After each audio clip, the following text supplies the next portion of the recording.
മകന്റെ തീരുന്നില്ല. അവിടെന്ന് പറഞ്ഞു ഇതിന്റെ മസല ഉമർ തങ്ങളോട് ചോദിക്കൂ, ഉമർ തങ്ങളോട് ചോദിക്കൂ, എങ്കിലേ എനിക്ക് സമാധാനമാകൂ. അവസാനം ബാപ്പ ഉമർ തങ്ങളുടെ മുന്നിൽ പോയി നടന്ന കാര്യങ്ങൾ മുഴുവനും പറഞ്ഞു കൊടുത്തു. ഉമർ തങ്ങളും പറഞ്ഞു, തെറ്റു പെണ്ണിന്റെ ഭാഗത്താ, അല്ലാഹു പുറത്തു കൊടുക്കുമെന്ന് ഇവിടെന്ന് പറയുമ്പോ ബാപ്പ വീട്ടിലേക്ക് മടങ്ങി വരുമ്പോ കാണുന്ന രംഗമെന്തെന്നറിയുമോ? സുബ്ഹാനല്ലാഹ്, തന്റെ പൊന്നാര മകന്റെ മയ്യിത്താ. ചെറുപ്പക്കാരാ, ന്യൂഇയറിന്റെ രാത്രികളിൽ പടച്ചവനെ കറങ്ങി നടക്കുന്ന യുവത്വേ, അന്യ പെണ്ണിന്റെ ശരീരം കാണുമ്പോ അവരുടെ കൂടെ കൂടാൻ ശ്രമിക്കുന്ന ചെറുപ്പക്കാരാ, അവിടെയും ഇവിടെയും പോയിട്ട് ആണും പെണ്ണും ഇടകലർന്നുകൊണ്ട് പല പരിപാടികളും നടത്തുന്ന പെങ്ങള്, അല്ലാഹുവേ ഒരു പെണ്ണ് തന്റെ ശരീരത്തിന് പിടിച്ചു, അല്ലാഹുവേ ഞാൻ വ്യഭിചാരിയായി പോയി, എന്റെ ദുനിയാവും ആഖിറവും നഷ്ടപ്പെട്ടു പോയി, പേടിച്ച് നിലവിളിച്ചിട്ട് നെഞ്ചു പൊട്ടിക്കെട്ട് മരിച്ചു കിടക്കുന്ന പൊന്നാര മകന്റെ മയ്യത്താണ് ബാപ്പ കാണുന്നത്. അവസാനമല്ലാ ആ പൊന്നുമകന്റെ ജനാസ ഖബറിലേക്ക് ഇറക്കി വെക്കുമ്പോ ഉമർ തങ്ങൾ പറഞ്ഞ മറുപടി എന്തെന്നറിയോ? അന്യ പെണ്ണിന്റെ ശരീരത്ത് തൊടാൻ അവസരം കിട്ടുമ്പോ കൂടെ പഠിക്കുന്ന ഫ്രണ്ടാകട്ടെ നിന്റെ ശരീരത്ത് കേറി പിടിക്കുമ്പോ പൊന്നുമോര് സഹോദരൻ പറയണമമ്മ, ഞാൻ വ്യഭിചരിക്കില്ല എന്ന് പറയണം പെങ്ങളോ. അങ്ങനെ പറഞ്ഞ അല്ല തരുന്ന പ്രതിഫലം എന്തെന്നറിയോ? വലിമൻ ഖാഫ മഖാമ റബ്ബിഹി ജന്നതാ. രണ്ട് സ്വർഗമാടാ ചെറുപ്പക്കാരാ, രണ്ട് സ്വർഗമാടാ ചെറുപ്പക്കാരാ. ഉമർ തങ്ങളുണ്ടല്ലോ ആ ചെറുപ്പക്കാരനോട് പറഞ്ഞത്, മോനെ അല്ലാഹുവിനെ ഭയന്നുകൊണ്ട് പിന്മാറിയ ചെറുപ്പക്കാരാ, നിനക്ക് അല്ലാഹു രണ്ട് സ്വർഗം തരും മോനെ. ആ ചെറുപ്പക്കാരന്റെ ഖബറിന്റെ ചാരത്തിരുന്ന് പറഞ്ഞു കൊടുത്തു, മോനെ അല്ലാഹു നിനക്ക് രണ്ട് സ്വർഗം തരും, നീ രണ്ട് സ്വർഗത്തിന്റെ അവകാശിയാ. അല്ലാഹു നമുക്ക് ഈമാൻ നൽകുമാറാകട്ടെ. എടാ, ബൈക്കിന്റെ പുറകില് സഹോദരന്റെ ഭാര്യ ചാടിക്കേറും, അവൾ അന്യ പെണ്ണല്ലേ, ജ്യേഷ്ഠന്റെയും അനുജന്റെയും ഭാര്യ പാകട്ടെ, ജ്യേഷ്ഠന്റെ ഭാര്യ ഒക്കെ തന്നെ, എങ്കിലും അവള് നിന്റെ ശരീരത്ത് തൊടുന്നത്, നീ അങ്ങോട്ട് തൊടുന്നത് പാവല്ലേ. അങ്ങനെ ആരെങ്കിലും വരുമ്പോ വിളിച്ചു കെട്ടിയിട്ട് ഓടലല്ലടാ. കൂടെ പഠിക്കുന്ന ഒരുത്തി കൈ കയറി പിടിക്കുമ്പോ പറയണം, എടുക്കടി കൈ, വ്യഭിചരിക്കാൻ എനിക്ക് വയ്യ. അങ്ങനെ പറയുന്നവളാകണം പെണ്ണ്. എന്റെ പ്രിയപ്പെട്ട സഹോദരിമാരോട് ഞാൻ പറയുന്നു, കൂടെ പഠിക്കുന്നവൻ കയറി പിടിക്കുമ്പോ മിണ്ടാതെ നിന്ന് കൊടുക്കലല്ല. ഏതെങ്കിലും മരത്തിന്റെ ചുവട് കിട്ടിയ അവിടെ ഇരുന്നുകൊണ്ട് പടച്ചവൻ എങ്ങനെ ഇരുന്നു, എന്തൊക്കെ പരിപാടികളാ. അവിടെ ഇവിടെയും പോയിട്ട് എന്റെ പെങ്ങളോട് പറയാ, പെങ്ങളെ നീ വിചാരിച്ച ഏത് വൃത്തികെട്ടവനെയും നന്നാക്കാൻ പറ്റും. പെണ്ണുങ്ങൾ അങ്ങനെ പക്ഷെ വിചാരിക്കില്ലല്ലോ. ചരിത്രത്തിൽ നോക്ക്, അവിടെ നിന്ന് ചരിത്രത്തിൽ കാണാം, എന്റെ പ്രിയമുള്ള സഹോദരങ്ങളെ, ഒരു ചെറുപ്പക്കാരനുണ്ട്. അവിടെ നിന്ന് ചരിത്രത്തിൽ കാണാം, ഒരു ചെറുപ്പക്കാരനുണ്ട്. ആ ചെറുപ്പക്കാരന്റെ ഏറ്റവും വലിയ സ്വഭാവം, ഇന്നത്തെ ചെറുപ്പക്കാരെ പോലെ വൈകുന്നേരമായ കുളിച്ചൊരുങ്ങി കമ്പോളത്തിൽ പോകും. ബസറ എന്ന് പറയുന്ന പട്ടണത്തിൽ ഒരു ചെറുപ്പക്കാരനുണ്ട്, കാണാൻ വലിയ സൗന്ദര്യവാനാണ്. ഈ ചെറുപ്പക്കാരന്റെ സ്വഭാവം വൈകുന്നേരം ഇറങ്ങിയിട്ട് ബസ് സ്റ്റോപ്പിൽ പോയി നിൽക്കുന്നത് പോലെ പോയി നിൽക്കും. ഏത് പെണ്ണിനെ കണ്ടാൽ ഇഷ്ടപ്പെട്ടു കഴിഞ്ഞാൽ വളയ്ക്കും. ഏതെങ്കിലും ഒരു പെണ്ണിനെ കണ്ട് ഇഷ്ടപ്പെട്ടു കഴിഞ്ഞാൽ ആ പെണ്ണിന്റെ പുറകെ നടന്നിട്ട് ആഗ്രഹം സാധിക്കാതെ കടന്നുറക്കം വരൂല. അപ്പൊ എന്റെ പ്രിയപ്പെട്ടവരെ, ഒരു ചെറുപ്പക്കാരെല്ലാവരും കൂടെ പറഞ്ഞു, എടാ ഒരു പെണ്ണുണ്ടടാ, ആരൊക്കെ നോക്കിയിട്ടും വളയുന്നില്ല. അങ്ങനെ ചില പെണ്ണുങ്ങളുണ്ടല്ലോ. അങ്ങനെ ബസ് സ്റ്റോപ്പിൽ വൈകിട്ട് കൂടുമ്പോ പറയടാ, എത്ര നോക്കിയിട്ട് അവള് വളയുന്നില്ലടാ. അപ്പൊ പറയാം, എന്നാ ഞാൻ വളച്ചു കാണിക്കാളിയ. അങ്ങനെ മത്സരിക്കുമല്ലോ. ഈ ചെറുപ്പക്കാരനോട് പറഞ്ഞു, ഞങ്ങളൊക്കെ ശ്രമിച്ചിട്ട് ഒരു പെണ്ണിനെ വളയ്ക്കാൻ പറ്റുന്നില്ല, അവൾ അള്ളാനെ പേടിച്ചടക്കുന്ന പെണ്ണ. അപ്പൊ ഈ ചെറുപ്പക്കാരൻ പറഞ്ഞു, ഞാനൊരു കൈ നോക്കട്ടെ. അവസാനം അല്ലാഹുവേ ആ പെണ്ണിന്റെ പുറകെ ഈ ചെറുപ്പക്കാരൻ നടന്നുപോയി. ശരീരം മുഴുവനും മറച്ച് നടന്നു പോകുന്ന പെണ്ണിന്റെ പുറകെ പോയപ്പോ അവള് ചോദിച്ചു, എന്റെ പുറകെ നടന്നിട്ട് നിനക്ക് പ്രയോജനമൊന്നുമില്ല, എന്തിനാ എന്റെ പുറകെ വരണേ? ഞാൻ അള്ളാനെ പേടിച്ചടക്കുന്നവളാ, എന്റെ പുറകെ നടക്കണ്ട, നിനക്കൊരു ഫായിദയുമില്ല. പക്ഷെ ചെറുപ്പക്കാരൻ തയ്യാറായില്ല, പെണ്ണിന്റെ പുറകെ നടന്നു. അവസാനം ആ പെണ്ണ് തന്റെ വീടിന്റെ അടുക്കലേക്ക്, തന്റെ വീടെത്താറായപ്പോ ഇവൻ വിടില്ല എന്ന് മനസ്സിലാക്കിയപ്പോ ആ പെണ്ണ് ചോദിച്ചു, നീ എന്ത് കണ്ടിട്ടാ എന്റെ പുറകെ വരണേ? ഞാൻ ശരീരം മുഴുവനും മറച്ചവളാണല്ലോ, നീ എന്റെ പുറകെ നടന്നിട്ടൊരു പ്രയോജനവുമില്ല, നീ എന്ത് കണ്ടിട്ടാ എന്റെ പുറകെ ഇങ്ങനെ വരണേ? ആ സമയത്ത് ആ ചെറുപ്പക്കാരൻ പറഞ്ഞു, പെണ്ണേ, നിന്റെ ശരീരം മുഴുവനും മറച്ചാലും നിന്റെ ഈ കണ്ണുകളുണ്ടല്ലോ, നിന്റെ ഈ മനോഹരമായ കണ്ണുകളുണ്ടല്ലോ, ആ കണ്ണ് കണ്ടിട്ടാ ഞാൻ നിന്റെ പുറകെ വരണേ. നിന്റെ ഈ കണ്ണുകൾക്ക് എത്ര സൗന്ദര്യമാണെങ്കിൽ നിന്റെ ശരീരത്തിന് എത്ര സൗന്ദര്യമായിരിക്കും. നിന്റെ കണ്ണ് കണ്ടിട്ടാ ഞാൻ പുറകെ വരണേ.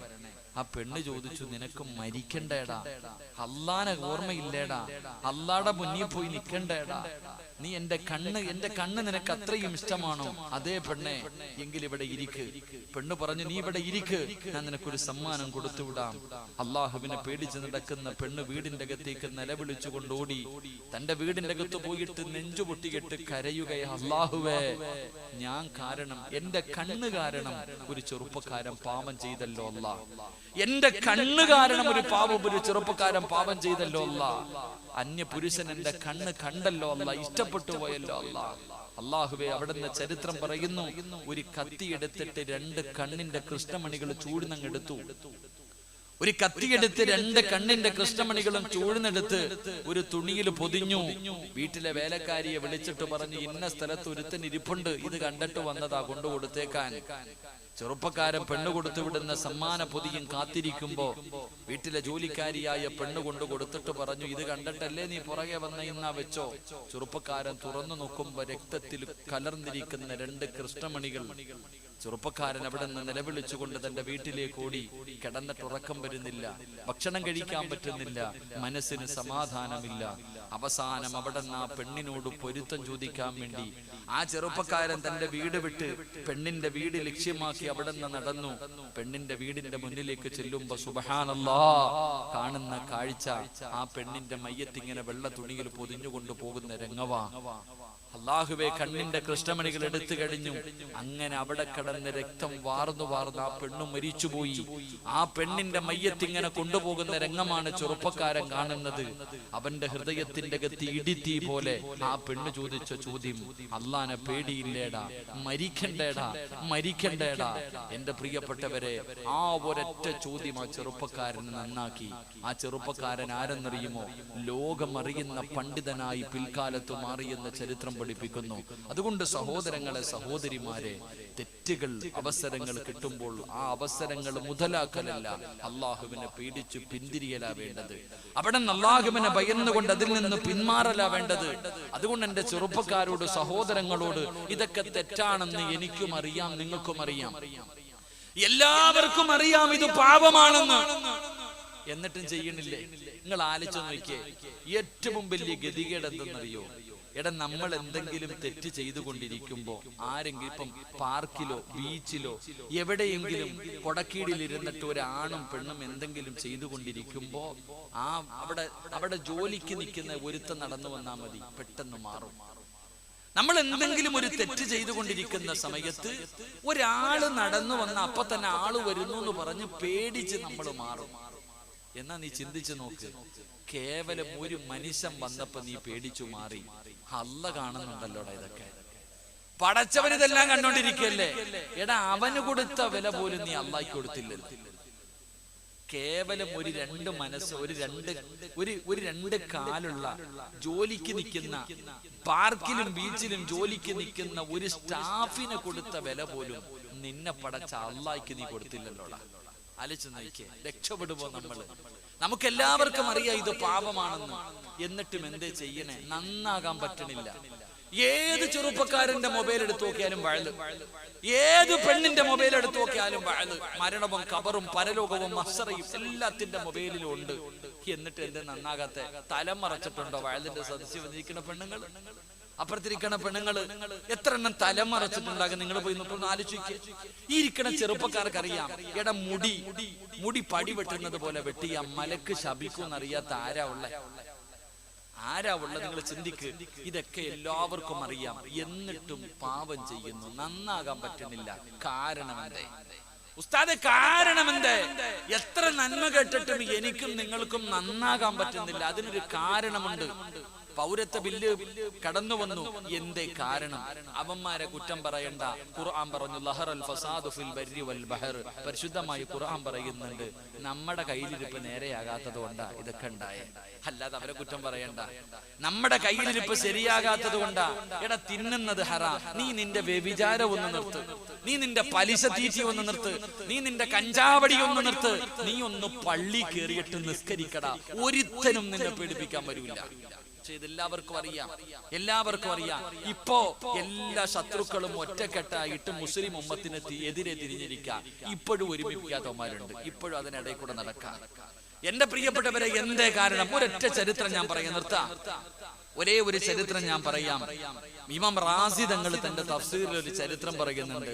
1400 വർഷങ്ങൾക്ക് മുമ്പ് മദീനയുടെ തെരുവിലൂടെ ഒരു പെണ്ണിങ്ങനെ നിലവിളിച്ചുകൊണ്ട് ഓടുകയാണ്.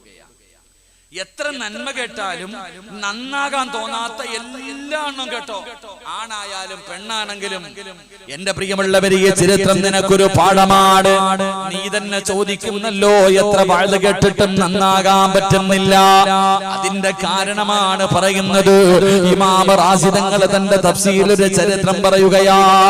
കാനത്തും റഅത്തുന തസീഹു ഫീ സിഖഖിൽ മദീന. യുവത്വത്തിന്റെ നിലവിലൂടെ നടന്നു പോകുന്ന ഒരു പെണ്ണ് മദീനയുടെ തെരുവിലൂടെ ഓടി നടക്കുകയാണ്, നിലവിളിച്ചുകൊണ്ട് ഓടുകയാണ്. എന്താണ് വിളിച്ചു ചോദിക്കുന്നത്? മുഹമ്മദ്, അല്ലാഹുവിന്റെ പ്രവാചകൻ എവിടെയാണ്? മുത്തുനബി എനിക്കൊന്ന് കാണിച്ചു തരുമോ? അല്ലാഹുവിന്റെ റസൂലിനെ എനിക്കൊന്ന് കാണിച്ചു തരുമോ? നിലവിളിച്ചുകൊണ്ടൊരു പെണ്ണിങ്ങനെ ഓടി നടക്കുകയാണ്. അവസാനം അവിടെ നിന്ന് സ്വഹാബത്ത് പറഞ്ഞു, പെണ്ണ് ആയിരിക്കുന്നതാണ് അല്ലാഹുവിന്റെ പ്രവാചകൻ. അവിടെ നിന്ന് മുത്തുനബിയെ കാണിച്ചു കൊടുക്കുകയാണ്. പടച്ചുറപ്പേ, പെണ്ണവിടെ നിന്ന് ഇലാ ഹദ്റത്തി റസൂലില്ലാഹ്, മുത്തുനബിയുടെ ചാരത്തേക്ക് കരഞ്ഞുകൊണ്ട് ഓടുകയാണ്. യാ റസൂലല്ലാഹ്, അല്ലാഹുവിന്റെ നബിയേ, എന്റെ പാപം അല്ലാഹു പുറത്തു തരുമോ? എനിക്ക് തൗബയുണ്ടോ നബിയേ? പ്രവാചകന്റെ മുന്നിൽ കിടന്ന് നിലവിളിക്കുമ്പോ പ്രവാചകൻ അവിടെ നിന്ന് പരന്ന് കരച്ചില് നിർത്ത്, നീ നിന്റെ നിലവിളി നിർത്ത്. എന്താണ് നിന്റെ ജീവിതത്തിൽ സംഭവിച്ചതെന്ന് പറ. മുത്തുനബി അവിടെ നിന്ന് ചോദിക്കുമ്പോ പെണ്ണ് പറയുന്നു, യാ റസൂലല്ലാഹ്, എന്റെ ഭർത്താവ് ഒരു കച്ചവടക്കാരനാ, എന്റെ ഭർത്താവ് ഒരു കച്ചവടക്കാരനാ. എന്റെ ഭർത്താവ് പോയാ മാസങ്ങൾ കഴിഞ്ഞേ വരാറുള്ളൂ. ഗൾഫിൽ പോകുന്നത് പോലെയാണ്, പോയി കഴിഞ്ഞ മാസങ്ങൾ കഴിഞ്ഞിട്ടേ വരാറുള്ളൂ. എന്റെ ഭർത്താവ് അങ്ങനെ കച്ചവടത്തിന് പോയപ്പോ നീ സനൈതു യാ റസൂലല്ലാഹ്, ഞാൻ വ്യഭിചരിച്ചു നബിയേ, ഞാൻ ശാരീരികമായി ബന്ധപ്പെട്ടു, ഒരു പുരുഷനുമായി കിടപ്പറ പങ്കിട്ടു. എന്ന് പറയുകയാ, ഞാൻ അതിലൂടെ ഗർഭിണിയായി നബിയേ, അതിലൂടെ ഗർഭിണിയായി. ആരോടും പറഞ്ഞില്ല, ഒരാളും അറിഞ്ഞില്ല. കാരണം ഭർത്താവ് നാട്ടിലില്ല, കൊല്ലങ്ങൾ കഴിഞ്ഞേ വരത്തുള്ളൂ.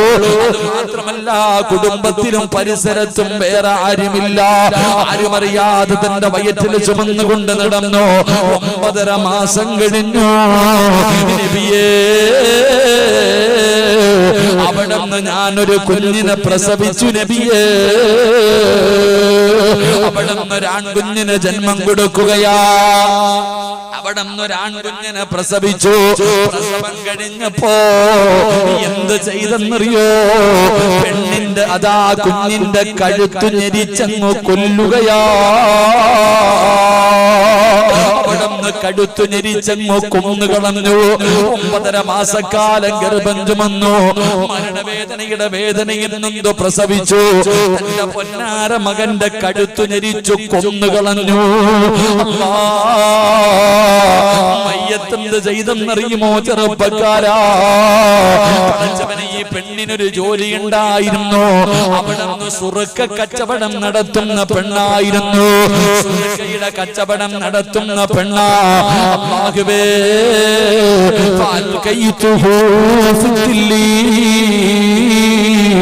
ഏറ്റവും കൂടുതൽ പവർ കൂടിയ സുറുക്കയുടെ കുപ്പിക്കകത്ത് കുഞ്ഞിന്റെ മയ്യത്തിട്ട് അടച്ചു വെച്ചു. റോഡിന്റെ സൈഡില് മാങ്ങ ഉപ്പിലിട്ട് വെച്ചിരിക്കുന്നത് കണ്ടിട്ടുണ്ടല്ലോ, നെല്ലിക്ക ഉപ്പിലിട്ട് വെച്ചിരിക്കുന്നത് കണ്ടിട്ടുണ്ടല്ലോ. ഇതുപോലെ തന്റെ കുഞ്ഞിന്റെ മയ്യത്തെടുത്ത് അതാ കുപ്പിക്കകത്ത് അടച്ചു വെക്കുകയാ. അതിനകത്ത് കിടന്ന് അഴുകുകയാ. അതിനകത്ത് കിടന്ന് ദ്രവിക്കുകയാ. ഇറച്ചിയും എല്ലുകളുമെല്ലാം അതിലേക്ക് അലിഞ്ഞങ്ങ് ചേർന്ന് കഴിഞ്ഞു. അടയാളം കാണാറില്ല, ഒരടയാളവും കാണാറില്ല. സർവ്വതും അതിനകത്ത് അലിഞ്ഞ് ചേർന്ന് കഴിഞ്ഞപ്പോ നബിയേ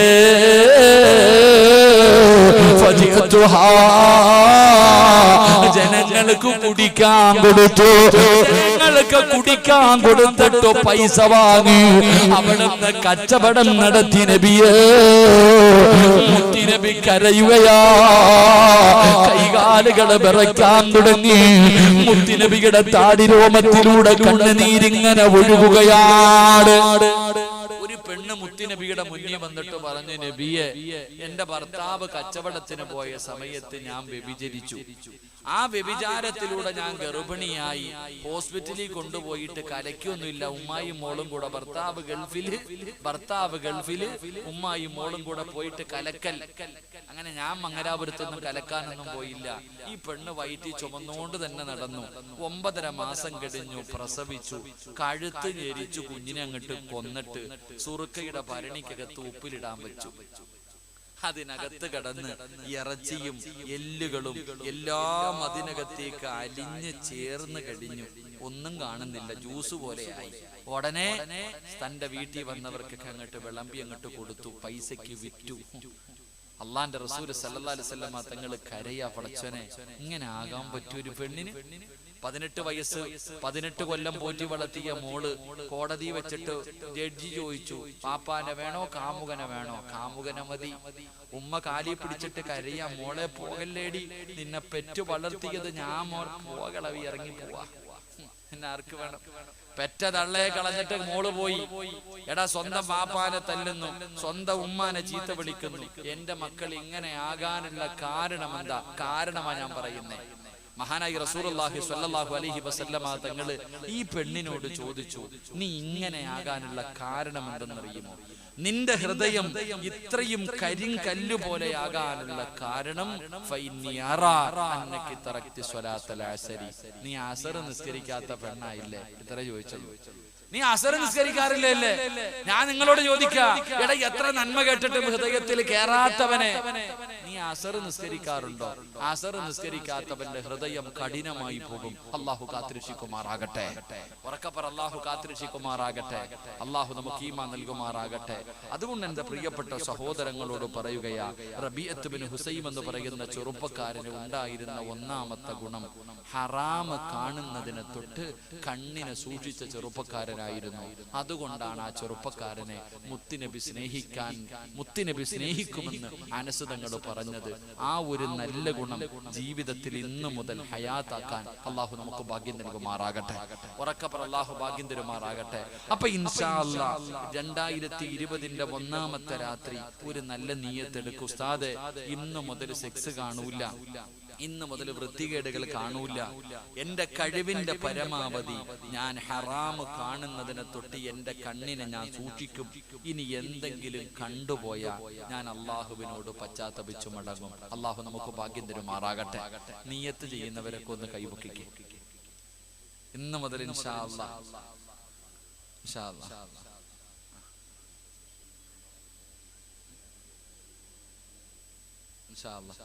നിയ്യത്ത് ചെയ്യുന്നവരൊക്കെ ഒന്ന് കൈപൊക്കിക്കേ. സ്വർഗത്തിൽ കസേര കിട്ടാൻ വല്ല വഴിയുണ്ടോ നോക്കട്ടെ. അൽഹംദുലില്ലാഹ്. അല്ലാഹുവേ, ആരൊക്കെ ഈ കൈ പൊക്കിയോ ഈ കൈ കൊണ്ട് കഅബാലയത്തിന്റെ കില്ല പിടിച്ച് ദുആ ചെയ്യാൻ ഞങ്ങൾക്ക് നീ ഭാഗ്യം നൽകണേ അല്ലാഹ്. അല്ലാഹുവേ, ആരെല്ലാം ഇന്ന് മുതൽ ഹറാം കാണില്ല, ഹറാമിനെ തൊട്ട് സൂക്ഷിക്കുമെന്ന് നിയ്യത്ത് ചെയ്ത് കൈപൊക്കിയ ഈ കൈ കൊണ്ട് അല്ലാഹുവേ ഹൗദുൽ കൗസറിലെ വെള്ളം വാങ്ങിച്ചു കുടിക്കാൻ നീ ഭാഗ്യം നൽകണേ അല്ലാഹ്. നന്മ തിന്മകൾ എഴുതിയ കിതാബ് ഈ വലത് കൈ കൊണ്ട് വാങ്ങാൻ ഞങ്ങൾക്ക് നീ ഭാഗ്യം നൽകണേ തമ്പുരാനെ. അല്ലാഹു ഈമാൻ നൽകി അനുഗ്രഹിക്കുമാറാകട്ടെ. രണ്ട്, ആ ചെറുപ്പക്കാരൻ ഉണ്ടായിരുന്ന രണ്ടാമത്തെ ഗുണം 11:30 നിർത്താറായോ? നിർത്താറായോ? പറചങ്ങാതിമാരെ നിർത്താറായോ? പറയണോ നിർത്തണോ? എനിക്ക് 12 മണി വരെ സമയമുണ്ട്. പറയണോ നിർത്തണോ? പറയണം. കൈവക്ക്. പൈസ ചോദിക്കുമ്പോൾ ഇതുപോലെ പൊക്കിക്കോണം കേട്ടാ. ഞാൻ പൈസ ചോദിക്കും, അപ്പോഴിതുപോലെ ആത്മാർത്ഥത കാണിക്കണം. അള്ളാഹു നമുക്ക് ഈമാൻ നൽകുമാറാകട്ടെ. രണ്ട്, റബീഅത്ത് ബിൻ ഹുസൈം റളിയല്ലാഹു തആല അൻഹു, ഈ ചെറുപ്പക്കാരൻ ഉണ്ടായിരുന്ന രണ്ടാമത്തെ ഗുണം, എന്റെ പ്രിയപ്പെട്ട സഹോദരങ്ങളെ, അള്ളാഹുവിന്റെ പള്ളിയിൽ 5 നേരം നിസ്കരിക്കാൻ വേണ്ടി നടന്നു പോകുന്ന ഒരു സ്വഭാവം ആ ചെറുപ്പക്കാരനുണ്ടായിരുന്നു എന്ന് ചരിത്രം പഠിപ്പിക്കുന്നു. അള്ളാഹു ഈമാൻ തരുമാറാകട്ടെ. അള്ളാഹുടെ പള്ളിയിൽ നിസ്കരിക്കാൻ വേണ്ടി ചരിത്രം പറയുന്നു, അവസാനം ഈ ചെറുപ്പക്കാരന് നടക്കാൻ കഴിയാതെ 2 ആൾക്കാരുടെ ചുമലിൽ ഇങ്ങനെ തോളിൽ കൈവച്ചിട്ട് ഇങ്ങനെ പോവാ, എഴഞ്ഞെഴഞ്ഞ്. 2 ആൾക്കാരുടെ തോളിൽ ഇങ്ങനെ പിടിച്ചിട്ട് അവസാന കാലഘട്ടങ്ങളിൽ മരണത്തിന്റെ സമയത്ത് ഇങ്ങനെ പള്ളിയിൽ പോകുന്നത് കണ്ടപ്പോ അവിടെ നിന്ന് ചോദിച്ചു, ലഖദ് റഖസല്ലാഹു ലക, അവിടെ നിന്ന് ചോദിച്ചു, അള്ളാഹു നിങ്ങൾക്ക് ഉദ്ർ ചെയ്തിട്ടുണ്ടല്ലോ, വയ്യാത്ത നടന്ന് പള്ളിയിലേക്ക് പോകാൻ കഴിയാത്ത സമയത്ത് നിങ്ങൾക്ക് നമസ്കരിക്കാൻ, വീട്ടിൽ നമസ്കരിക്കാനുള്ള അനുവാദം അള്ളാഹു നൽകിയിട്ടുണ്ടല്ലോ, പിന്നെന്തിനാ ഇതുപോലെ കഷ്ടപ്പെട്ട് കൊണ്ട് പോകുന്നത് എന്ന് റബീഅത്ത് ബിൻ ഹുസൈം തങ്ങളോട് ചോദിക്കുമ്പോ അവിടെ നിന്ന് പറഞ്ഞ മറുപടി, ഹയ്യ അലസ്സലാ, വിജയത്തിലേക്ക് വാ എന്ന് വിളിക്കുന്നത് കേട്ടാ പിന്നെ എങ്ങനെ പോകാതിരിക്കും? അള്ളാഹുടെ പള്ളിയിൽ നിന്നിട്ട് 5 നേരം പള്ളിയിലേക്ക് വാ എന്ന് പറഞ്ഞ് വിളിക്കുന്നത് കേട്ടാ എങ്ങനെ പോകാതിരിക്കും? എന്റെ പ്രിയപ്പെട്ട സഹോദരങ്ങളെ, അള്ളാഹുവിന്റെ പള്ളിയിലേക്ക് നടന്നു പോകുന്ന ഒരു ഗുണം, ജമാഅത്തായി നിസ്കരിക്കാൻ പള്ളിയിൽ പോകുന്ന ഒരു സ്വഭാവം ആ ചെറുപ്പക്കാരൻ ഉണ്ടായിരുന്നു. അതുകൊണ്ടാ മുത്തുനബി സ്നേഹിച്ചത്. അള്ളാഹു നമുക്ക് ഈമാൻ നൽകുമാറാകട്ടെ. നമുക്കില്ലാതെ പോയതും അത് തന്നെയാ. അള്ളാഹുവെ, പള്ളിയുടെ ചാരത്താ വീട് കിടക്കുന്ന 5 നേരം വിളിക്കാറുണ്ട് നിസ്കരിക്കാൻ. ആരാപ്പാ പോവാ? ആരാ നിസ്കരിക്കാൻ പോണത്? എന്റെ പ്രിയപ്പെട്ട സഹോദരങ്ങളെ, ഇന്നത്തെ ദിവസം ഒരു വക്കത്തെങ്കിലും നിസ്കരിക്കാൻ, ജമാഅത്തായി നിസ്കരിക്കാൻ പള്ളിയിലേക്ക് നടന്നുപോയ ആരെങ്കിലും ഉണ്ടെങ്കിൽ ഒന്ന് കൈവക്കിക്കേ. വണ്ടി പോയ കാര്യം ചോദിച്ചില്ല, നടന്നു പോയവര്. എന്റെ പ്രിയപ്പെട്ട സഹോദരങ്ങളെ, നമുക്ക് നടക്കാൻ വയ്യ. പറ്റുമെങ്കിൽ പള്ളിക്കകത്തെങ്ങാണ് മിഹ്റാബിന്റെ അകത്ത് വരെ വണ്ടി കയറി പോകാൻ പറ്റുമെങ്കിൽ നമ്മൾ കയറി പോയേനെ. നമുക്ക് നടക്കാൻ വയ്യ. അള്ളാഹുടെ പള്ളിയിലേക്ക് നടക്കാൻ എന്തുകൊണ്ട് നിനക്ക് കഴിയുന്നില്ല? വാപ്പായിട്ട് ചോദിക്കും, വാപ്പ ജമാഅത്തിന് പള്ളിയിൽ പോകുന്നില്ലേ? ഉസ്താദെ, വേദനയാ ഉസ്താദെ, നടുവേദനയാ ഉസ്താദെ, ഒരു ചുവട്ടടി എനിക്ക് മുന്നോട്ട് വെക്കാൻ വയ്യ, അതുകൊണ്ട് ഞാൻ പള്ളിയിൽ പോകുന്നില്ല. അവസാനം ഹോസ്പിറ്റലിൽ കൊണ്ടുപോയി. വയ്യാതെ ഹോസ്പിറ്റലിൽ കൊണ്ടുപോയപ്പോ ഡോക്ടർ പറഞ്ഞു, ഹാജിയാരെ, കൊളസ്ട്രോൾ ഒക്കെ കൂടുതലാ, ബ്ലോക്ക് ഉണ്ട്, രാവിലെയും വൈകിട്ട് നടന്നില്ലെങ്കിൽ ചാവും. ഡോക്ടർ എന്താ പറയും? കൊളസ്ട്രോൾ ഒക്കെ കൂടുതലാ, രാവിലെയും വൈകിട്ടും കുറച്ചു നേരം നടന്നില്ലെങ്കിൽ എളുപ്പകാലത്ത് തീർന്നു പോകുമെന്ന് ഡോക്ടർ പറഞ്ഞാൽ നടക്കും അല്ലേ? അരച്ചേക്ക്. എടാ, അള്ളാഹുടെ പള്ളി സുബഹിക്ക് ബാങ്ക് വിളിക്കുമ്പോ ഇന്ന് വരെ എഴുന്നേറ്റ് പള്ളിയിൽ പോകാത്ത വാപ്പ ഡോക്ടർ പറഞ്ഞു ചത്തുപോകുമെന്ന് പറഞ്ഞപ്പോ എഴുന്നേറ്റ് നടക്കും. പെണ്ണുമ്പുള്ള അലാറം വെച്ചിട്ട് വിളിക്കും. ഇന്ന് വരെ സുബഹി നിസ്കരിക്കാൻ വിളിക്കാത്ത പെണ്ണുമ്പുള്ള ഡോക്ടർ ഭർത്താവിനോട് പറഞ്ഞു നടന്നില്ലെങ്കിൽ മരിച്ചു പോകും, അതുകൊണ്ട് ഭർത്താവിനെ നടത്തിപ്പിക്കണമെന്ന് ഭാര്യയോട് ഡോക്ടർ പറഞ്ഞു കൊടുത്ത രാവിലെ 5 മണിക്ക് അലാറം വെച്ച് എഴുന്നേറ്റ് ഭർത്താവിനെ വിളിച്ചുണർത്തിയിട്ട് പറയും, വാ നമുക്ക് നടക്കാൻ പോകാം. ഭാര്യ പറയും, നമുക്ക് നടക്കാൻ പോകാം. പേടിയാണോ? ഞാൻ കൂടെ വരാം. ഭർത്താവ് രാവിലെ, നിങ്ങൾ വെളുപ്പാൻ കാലത്ത് 5 മണിക്ക്, 5:30ക്ക്, 6 മണിക്കൊക്കെ നോക്കിയ റോഡിൽ കൂടെ ഭാര്യയും ഭർത്താവും നടക്കുന്നത് കാണാം. ഭർത്താവ് മുന്നിൽ നടക്കും, ഭാര്യ ഒരു കമ്പും പിടിച്ചോണ്ട് പുറകെ നടക്കും. നായി വന്ന തല്ലാൻ. ആലോചിക്കേ, ഇതാടാലോചിക്ക്. അല്ല പറഞ്ഞ് നടക്കട 5 നേരം പള്ളിയിലേക്ക്. സഹോദര, പള്ളി നടന്നു പോയാൽ കിട്ടുന്ന പ്രതിഫലം അറിയോ? അള്ളാടെ പള്ളിയിലേക്ക് നമസ്കരിക്കാൻ നടന്നു പോകുന്നവർക്ക് അള്ളാഹു തരുന്ന പ്രതിഫലം എന്താ? ഞാൻ നിർത്തുകയാ. നരകത്തിന്റെ മുകളിലൂടെ അള്ള ഒരു പാലം കെട്ടിയിട്ടുണ്ട്, സിറാത്ത് എന്ന പാലം. ഈ പാലം കടന്നാലേ സ്വർഗത്തിൽ പോകാൻ പറ്റും. സ്വർഗത്തിൽ പോകാനുള്ള ഏക വഴി സിറാത്ത് എന്ന് പറയുന്ന പാലമാണ്. ഈ പാലത്തിന്റെ മുകളിലൂടെ അല്ലാതെ പോകാൻ ഒരു വഴിയുമില്ല. എന്റെ പ്രിയപ്പെട്ടവരെ, സർവ്വ എണ്ണവും അതിന്റെ മുകളിൽ കേറിയേ പറ്റും. സിറാജാണെങ്കിലും മോഡിയാണെങ്കിലും അതിന്റെ മോടി കേറിയേ പറ്റും. എല്ലാരും ആ പാലത്തിന്റെ മുകളിൽ കൂടെ കേറിയേ പോകാൻ പറ്റും. ആ സിറാത്ത് എന്ന് പറയുന്ന പാലത്തിനെ കുറിച്ച് മുത്തുനബി പറഞ്ഞത് അസ്വിറാത്തു അലാ ജഹന്നം മിസ്ല ഹർഫി സ്വൈഫി. വാളിന്റെ അഗ്രഭാഗത്തിനേക്കാളും മൂർച്ചയുള്ള ഒരു മുടിയെടുത്ത് 7ആയിട്ട് ഇങ്ങനെ വിഹിതം വെച്ചു, 7ആയിട്ട് ഇങ്ങനെ മുറിച്ചു. എന്നിട്ട് ഒരു അംശം ഇങ്ങനെ എടുത്തു നോക്കണം എത്രയുണ്ടെന്ന്. ഇതുപോലെ നേർമയാണ് മുടി പോലെ, അതുപോലെ നേർമയുള്ളതാ സിറാത്ത് എന്ന പാലം. വല്ലാത്ത ഇരുളും വല്ലാത്ത വഴുവഴുപ്പും വല്ലാത്ത നീളമായി പാലത്തിന്. നമ്മൾ ഇന്ന് വരെ 1 കിലോമീറ്റർ നീളമുള്ള പാലമൊക്കെ കണ്ടിട്ടുള്ളൂ.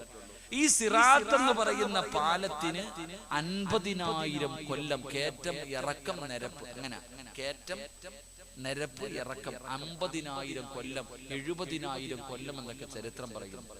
അപ്പൊ സിറാത്ത് എന്ന് പറയുന്ന പാലത്തിന്റെ നീളം കോടാനി കോടാനി കോടാനി കോടി കൊല്ലം നടന്നാലും ഈ സിറാത്ത് പാലം തീരൂല, അത്രയ്ക്ക് നീളമാണ്. കാരണം അവിടത്തെ ഒരു ദിവസം ഇവിടത്തെ 50,000 വർഷമാണ്. അവിടത്തെ ഒരു ദിവസം ഇവിടത്തെ 50,000 വർഷം. അപ്പൊ ഇങ്ങനെ ലക്ഷക്കണക്കിന് കിലോമീറ്ററുകൾ, ലക്ഷക്കണക്കിന് വർഷങ്ങൾ സഞ്ചരിച്ചാൽ തീരാത്ത നീളമുള്ള ഈ പാലത്തിൽ കൂടെ നമ്മൾ എന്ന് സ്വർഗത്തിൽ പോകാനാ?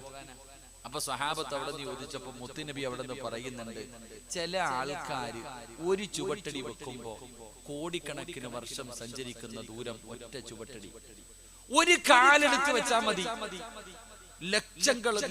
ലക്ഷക്കണക്കിന് കിലോമീറ്ററുകൾ ഒറ്റ കാൽ ചുവട്ടിൽ അങ്ങ് പോകും. ഇതുപോലെ നടന്നു പോകുന്ന ചില ആൾക്കാരുണ്ട്. 7 സ്ഥലങ്ങളിലേക്ക് ആരെങ്കിലും നടന്നുപോയാ അവന്റെ കാല് സിറാത്തിൽ പെട്ടെന്ന് സ്വർഗത്തിലേക്ക് എത്തിക്കുമെന്ന് നബിയിന റസൂലുള്ളാഹി. ഒരു ചുവട്ടടി വെക്കുമ്പോ തന്നെ കോടാനി വർഷം, കോടിക്കണക്കിന് വർഷം സഞ്ചരിക്കുന്ന ദൂരം ഒറ്റ ചുവട്ടടി, 4 ചുവട്ടടി വെച്ചാൽ മതി, സ്വർഗത്തിൽ പോകാം. എന്റെ പ്രിയപ്പെട്ട സഹോദരങ്ങളെ, അള്ളാടെ പള്ളിയിലേക്ക് നടന്നു പോകുന്ന കാൽ ചുവട്, അള്ളാടെ പള്ളിയിലേക്ക് നടക്കുന്ന കാല്, അത് നാളെ സിറാത്ത് പെട്ടെന്ന് കിടക്കുമെന്ന് നബി മുഹമ്മദ് മുസ്തഫ. ഉറക്കെ പറയാ, വാപ്പാ വണ്ടി പൊക്കോ വേണ്ടെന്ന് ഞാൻ പറയണില്ല. പക്ഷെ പള്ളിയുടെ മുന്നിലെത്താറാകുമ്പോ മക്കളോട് പറയണം, വണ്ടി നിർത്ത്, ഒരു 10 ചുവട്ടടി ഞാൻ നടക്കട്ടെ, ഒരു 10 ചുവട്ടടി ഞാൻ നടക്കട്ടെ. എന്നിട്ട് നിന്റെ കാല് കൊണ്ട് നീ പതുക്കെ നടന്ന് പള്ളിക്കകത്ത് കയറി നിസ്കരിക്ക്. അള്ളാഹു നമുക്ക് ഭാഗ്യം നൽകുമാറാകട്ടെ. അള്ളാഹു നമുക്ക് ഭാഗ്യം നൽകുമാറാകട്ടെ. ഇൻഷാ അല്ലാഹ് നാളെ മുതൽ ഉസ്താദെ ഞാൻ പള്ളിയിൽ പോകുമ്പോ നടന്നുപോയി നിസ്കരിക്കും, ഒരു വഖത്തെങ്കിലും. അള്ളാഹു ഭാഗ്യം തരുമാറാകട്ടെ. ഇൻഷാ അല്ലാഹ് നിയ്യത്ത് ചെയ്യുന്നവരൊക്കെ കൈവക്കിക്കേ. പള്ളി പോകുന്നവരല്ലേ കൈവക്കേണ്ടത്, നിസ്കരിക്കാത്തവൻ എന്ത് വെക്കാറില്ലേപ്പാ? പള്ളി കയറാത്തവൻ എന്ത് വെക്കാൻ? എന്റെ പ്രിയപ്പെട്ടവര് ചെറുപ്പക്കാര് ചോദിക്കും, ഉസ്താദ് എന്തിനാ ഉസ്താദ് ഈ 5 വഖത്ത് നിസ്കരിക്കണേ? വെള്ളിയാഴ്ച മാത്രം പോയാ പോരെ അല്ലേ? എന്തിനാ ഈ 5 വഖത്ത് പള്ളിയിൽ പോണേ? ചെകന്നൂര് ചോദിച്ചോ അല്ലേ? എന്തിനാ ഉസ്താദ് 5 വഖത്തൊക്കെ പോണേ? അത് ഈ പ്രായമുള്ള വാപ്പമാർക്കൊക്കെ നമ്മള് അടിച്ചു പൊളിച്ച് യുവത്വമല്ലേ, യൂത്ത്, അങ്ങനെ യുവത്വം അല്ലേ, അങ്ങനെ നടക്കേണ്ടവരല്ലേ ഉസ്താദ്? ഞങ്ങളൊക്കെ ഇപ്പോഴേ പോണം, അതൊക്കെ പ്രായമാകണം. ഈ നിസ്കരിച്ചിട്ട് എന്ത് കിട്ടാനാ? ഇപ്പത്തെ ചെറുപ്പക്കാരൊക്കെ ചോദിക്കുന്നത്, ഈ എക്സസൈസ് ചെയ്തിട്ട് എന്ത് കിട്ടാനാ? നിസ്കാരം ഒന്നല്ല പറയണേ, എക്സസൈസ് തന്നെ. ഇന്നത്തെ പുതിയ തലമുറ ചോദിക്കുന്നത്, ഈ എക്സസൈസ് ചെയ്തിട്ട് എന്ത് കിട്ടാനാ? കളിയാക്ക, എക്സസൈസ് ചെയ്താൽ സ്വർഗത്തിൽ പോകാം. ഒരു ചെറുപ്പക്കാരൻ പറഞ്ഞത് ഈ എക്സസൈസ് അതന്നെ, ഇങ്ങനെ കുനിയാ നൂര യോഗ അതന്നെ. പലരും ചോദിക്കുന്നു, എന്തിനാ ഉസ്താദ് ഈ എക്സസൈസ് ചെയ്യുന്ന എന്തിനാ? പ്രതിഫലം ഞാൻ പറഞ്ഞു തരാം. അള്ളാഹു പഠിക്കാൻ ഭാഗ്യം തരുമാറാകട്ടെ. അള്ളാഹു പഠിക്കാൻ ഭാഗ്യം തരുമാറാകട്ടെ. പലരും ചോദിക്കും, നിസ്കരിച്ചാൽ കിട്ടുന്ന പ്രതിഫലം എന്താണ്? സ്വർഗവും നരകവും ഒക്കെ അവിടെ കിടക്കട്ടെ. എടാ, നിസ്കരിച്ച അള്ള തരുന്ന ഒരു പ്രതിഫലം ഞാൻ പറയാം. എന്റെ പ്രിയപ്പെട്ട സഹോദരങ്ങളെ, ആരെങ്കിലും മരിക്കുന്ന കാലം വരെ വീടിന്റെ അകത്ത് ഒരുത്തന്റെ മുന്നിലും കൈ നീട്ടാതെ ഭക്ഷണം കഴിക്കണം. അള്ളാഹു ഭാഗ്യം തരുമാറാകട്ടെ. മരിക്കുന്ന കാലം വരെ ഒരാളുടെ മുന്നിലും കൈനീട്ടരുത്, പള്ളിയുടെ മുന്നിൽ പിരിവിനിരിക്കരുത്, സംഘടനകൾക്ക് അപേക്ഷ കൊടുത്തിട്ട് കാത്തിരിക്കരുത്. മരിക്കുന്ന കാലം വരെ ഹലാലായ ഭക്ഷണം വേണമെന്ന് ആഗ്രഹമുള്ളവരൊക്കെ കൈവക്കുക. പൊക്കിയ അള്ളാഹു പറയുകയാ, ഞാൻ പറയുന്ന ഒരു കാര്യം ആരെങ്കിലും ചെയ്താൽ മരിക്കുന്ന കാലം വരെ അവന്റെ കുടുംബത്തിന് ഞാൻ ഭക്ഷണം കൊടുക്കും. അള്ളാഹു ചെയ്യാൻ ഭാഗ്യം തരുമാറാകട്ടെ. സാമ്പത്തികമായിട്ട് തകർന്നില്ലേ? സാമ്പത്തികമായി ഏകദേശം ഉള്ളവരൊക്കെ തകർന്നു. കടയിലൊന്നും പൈസയില്ല, കച്ചവടമൊന്നുമില്ല. ഇപ്പൊ അങ്ങോട്ട് മുതലാളിയും തൊഴിലാളിയും മുഖത്ത് നോക്കിയിരിക്കുക. നേരത്തെയൊക്കെ മുതലാളി പോയിട്ട് പെട്ടി അങ്ങോട്ട് തുറക്കുമ്പോ 1000-ന്റെ 500-ന്റെയും 2000-ന്റെ ഒക്കെ തിളങ്ങണ നോട്ട്, എന്തൊരു പ്രകാശമാണെന്നറിയോ മുതലാളിയുടെ മുഖത്ത്. ഇപ്പൊ വൈകിട്ട് പോയിട്ട് അങ്ങോട്ട് തുറക്കും, പെട്ടി അങ്ങോട്ട് തുറന്നിട്ട് തൊഴിലാളിയുടെ മുഖത്ത് നോക്ക, എന്ത് പാടായി, ഒന്നും ഇല്ലേടാ. എന്തേ കാരണം? ഉസ്താദെ, വെള്ളപ്പൊക്കം, നോട്ട് നിരോധനം, GST, കേന്ദ്രത്തിന്റെ ഭരണം, ഇതൊന്നും അല്ല കാരണം. ഉള്ള കാര്യം ഞാൻ പറയാം, നിന്റെ കയ്യിലിരിപ്പ്, അത് തന്നെ കാരണം. എന്റെ പ്രിയപ്പെട്ട സഹോദരങ്ങളെ, അള്ളാഹു പറയുകയാ,